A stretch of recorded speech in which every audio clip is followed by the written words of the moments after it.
कूजन्तं राम रामेति मधुरं मधुराक्षरम् आरुह्य कविताशाखां वन्दे वाल्मीकि कोकिलम्।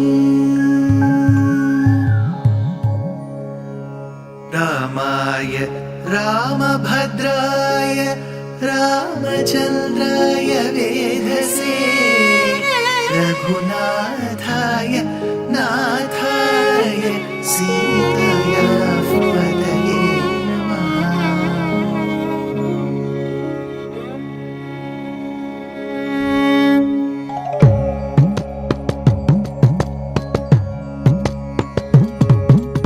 जयत्याश्रितसन्त्रास ध्वान्तविध्वंसनोदयः प्रभावान् सीतया देव्या परमव्योमभास्करः परमव्योमभास्करः।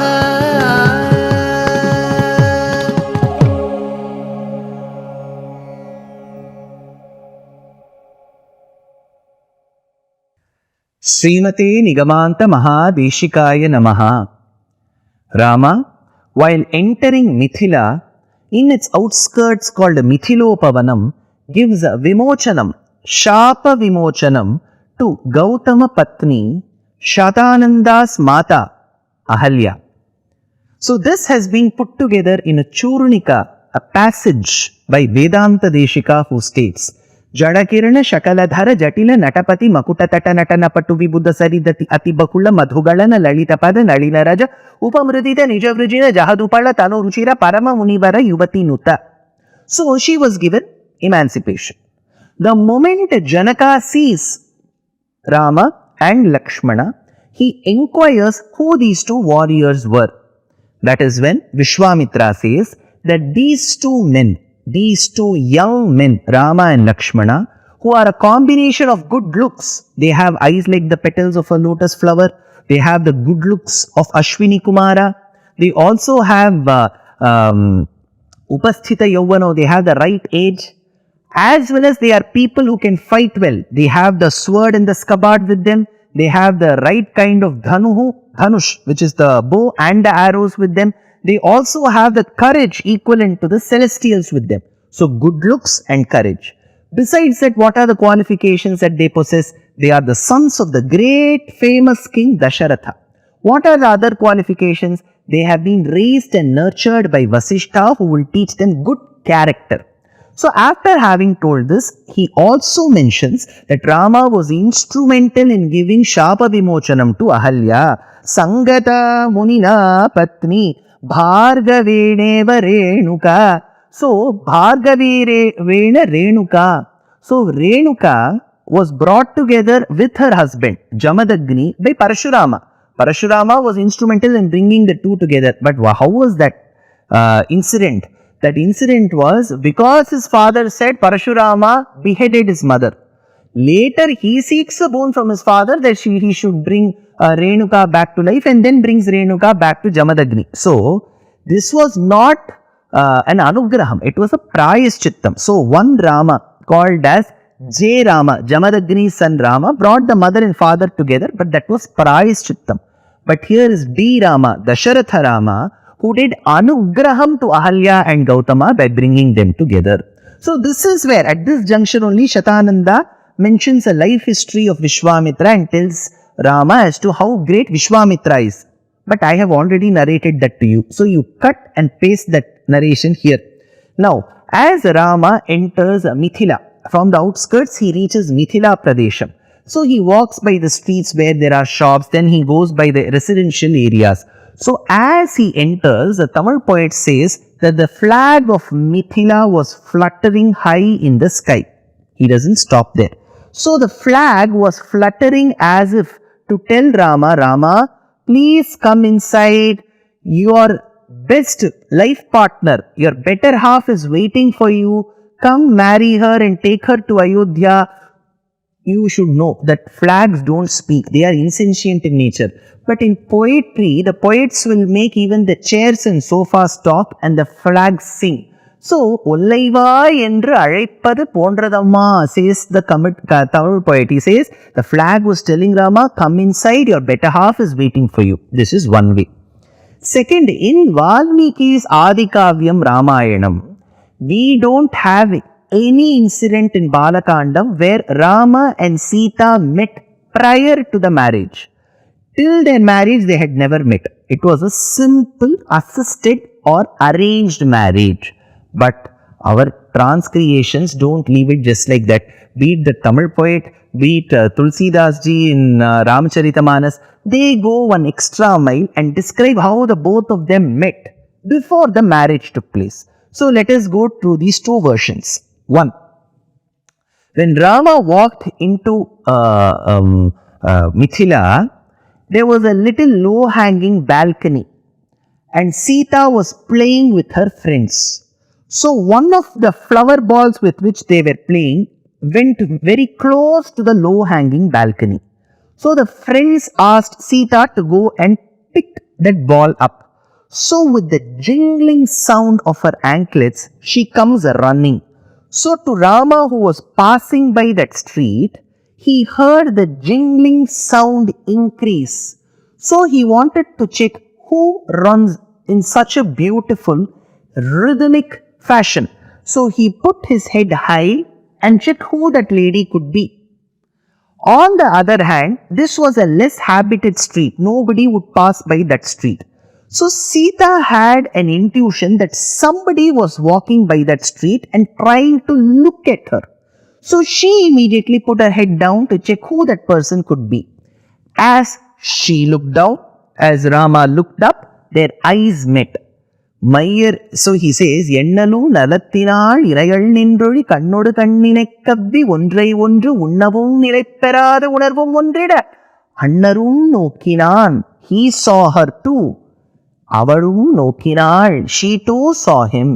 So this eye gestures is very important. You may be wondering, sir, that Tamil poet has described those eyes met. What is the implication of that? Remember, Apastamba Maharishi is very important in our Vedic civilization. He has given us many code of conduct. So he has given the rules. In one of the rules he says, let us say it is an arranged or an assisted marriage where the girl, the boy, the girl's family, the boy's family, they meet up. Then the girl tries to understand the boy tries to understand their girl. Probably the chemistry works. Now everything has worked, the families like each other. But finally, now they will check if their kundalis, their horoscopes, their jatakams match. Imagine that the jatakam has certain places where they don't match. Now comes a big $1 million question.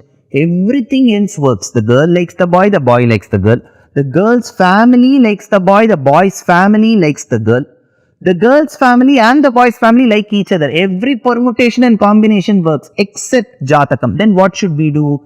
Apastamba Maharishi says, in that scenario, bring the boy and the girl together and bring a person as the judge who has the ability to understand eye communication, eye gestures, without making them talk. Check if their eyes can communicate with each other. In case the eyes can communicate, then in that case, do not worry even if the horoscopes don't match. So, when Kamban, the Tamil poet, says that Rama and Sita's eyes met, it means they had become an ideal, desirable couple through their eye connection itself. So, there was no need to look into their jatakam. This is one meaning. Here, Tulsidas ji describes how while Sita along with her friends was walking into an upavanam to a temple, in a garden to a temple, Rama along with his brother Lakshmana was walking into the same garden. So for the first time Rama and Sita are meeting. That is where Rama couldn't take his eyes off Sita. This is a beautiful passage in Ramacharita-manas. Kankana kinkini no purdhuni suni kahat lakhana sana ramu hridaya guni askahi firichite itehi ora siya mukh asaisi bayanayana chakora भय बिलोचन चारु चंचल मनहु सकुचि निमित जे दिगंजल सब उपमा कबि रहे चुठारी kehi pattaro bideh kumari. So he couldn't take his eyes off her. She was so captivating, so good and royal in her demeanor. How was she when she looked at Rama? लोचन मगरा महे उरानी दीन है पलक कपाट सयानी जब से सखिन प्रेम बर जानी कही न सकही कछु मन सकुचानी. She couldn't speak and she ordered her eyes, don't wink, because it is an involuntary action. We keep winking, right? She ordered her eyes, don't wink, because she told her eyes, oh my dear eyes, in your existence in my material body all these years, you have captured the best portrait, best photograph now. You have seen Rama, the best of all men now. Imagine you have captured him and the eyelids wink, which means closes and opens. By the time you close and open, I am worried if that portrait will disappear from my eyes. So my eyes, I command you, don't wink, she said, says Tulsidas. These are all such beautiful descriptions of our Indian Vedic literature. Now, as Sita and Rama's eyes met, as both of them looked at each other, be it Goswami Tulsidas or the Tamil poet Kamban who says so, Janaka makes it his responsibility and duty to tell Vishwamitra and the two boys, Rama and Lakshmana, see, Sita was obtained by me through a yagyam that I performed called Putra Kama Ishti. That is when Vishwamitra looks at Rama and says, see, she is also, because he was also born as a result of Putra Kama Ishti. Upon understanding that Dasharatha had wanted sons and he performed Putra Kama Ishti, a few years later, Janaka also felt that I should follow the footsteps of Dasharatha and I too should perform Putra Kama Ishti. Towards the end of Putra Kama Ishti, Shatananda, his Kulaguru, says, Janaka, you are an agriculture depending nation. So for you, farmers are to be respected and given the most importance. So you should go and plow the field. That small initial act of plowing will bestow auspiciousness on you. So after the Putra Kamishti Yagyam, Janaka Maharaja goes to the fields and starts plowing.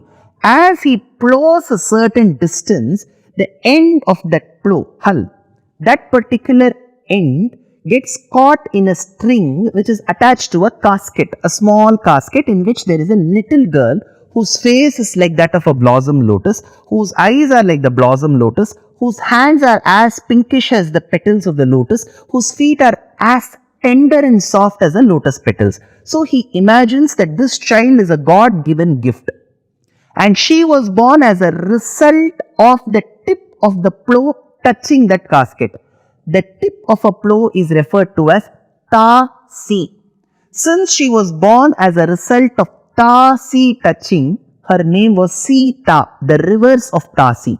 So Sita was born, and Janaka says, the moment she was born, everything auspicious happened. I started getting more enlightened in our Vedic teachings. Everything auspicious happened. To tell you the truth, Vishwamitra, as a result of her presence, Mahalakshmi's presence, I was later blessed with a biological daughter of my own called Urmila. So Urmila is born to me, but it is only Sita's presence and her discovery that bestowed auspiciousness on me. So my first daughter is Sita, second is Urmila. Athame krushata kshetram langata duthita tataha kshetram shodhayata labdha namna siteti vishruta. So this is how I got Sita. Vedanta Deshika states, Avirbhava kalasha jalatha vadhvareva piyasyaha sthanam yasyat sarasi javane vishnu vakshasthalam va bhuma yasya bhuvanam akhilam devi divyam padam va stoka pragnair anavadhiguna stuyase sa katham tvam. So to Janaka was born Mahalakshmi Sakshat, called as Sita. Now, some of you may have a doubt. Some say Sita is the daughter of Mother Earth. Some say Sita is Mahalakshmi. If she is treated as daughter of Mother Earth, isn't Mother Earth Bhuma Devi herself the wife of the Lord? So, one of the wives is the wife's daughter. How is this possible? Isn't this confusing? Remember, Hrischate Lakshmischapatnyo, says Vedam. Who are his consorts? Shri, that is Mahalakshmi. Hri, who's Bhuma Devi. Who is the third one? Cha, that Cha. There are two Chas here. Hri's Cha Te, Lakshmi's Cha Patnyo. Out of the two Chakaram which is used, one Cha means and. The other Cha is Neela Devi. So Shri is Shri Devi Mahalakshmi. Bhu or Hri is Bhuma Devi. Third Cha indicates Neela Devi. Shri Devi, Bhu Devi, Neela Devi. Samasta Jananim Vande Chaitanya Stanyadayini. Shreyasin Srinivasasya Karunam Ivarupini. Vande Vrishagirishasya Mahishim Vishwadharini. Tatkripa Pratighatanam Kshamaya Varanam Yaya. Nishamayatu Mamnila Yadbhoga Patalaidruvam. Bhavitam Srinivasasya Bhaktadoshesva Darshanam. So these are the three Devi, Shri Devi, Bhu Devi, Neela Devi. So all are the consorts of the Lord stationed in Sri Vaikuntham. That Sri Mahalakshmi is the integral part of the Lord. She is Paramatma Tattvam along with the Lord. So whenever the Lord chooses to be born on this earth in any form, she becomes the consort. Vishnu Puranam confirms this. Nityevesha Jaganmata Vishnu Shri Ranapayini Devatve Devadeheyam Manushyatve Cha Manushi Raghavatve Abhavat Sita Rukmini Krishna Janmani, says Vishnu Puranam. So, Mahalakshmi, who is Shri, is Sita. But sir, agreed. But there is another Vachanam which states she is the daughter of Mother Earth. How do we reconcile this? That we have to see in the next episode. Dear Astika reader, I am happy to be authoring a two-part book on the Ramayana in English. The first part is slated for release in the year 2024. The book aims to recreate and retell the Ramayana of Valmiki, conforming to the ancient commentaries and other allied literature. To receive notifications of the book release, kindly register with www.deshikadaya.org/books. Namaskaram.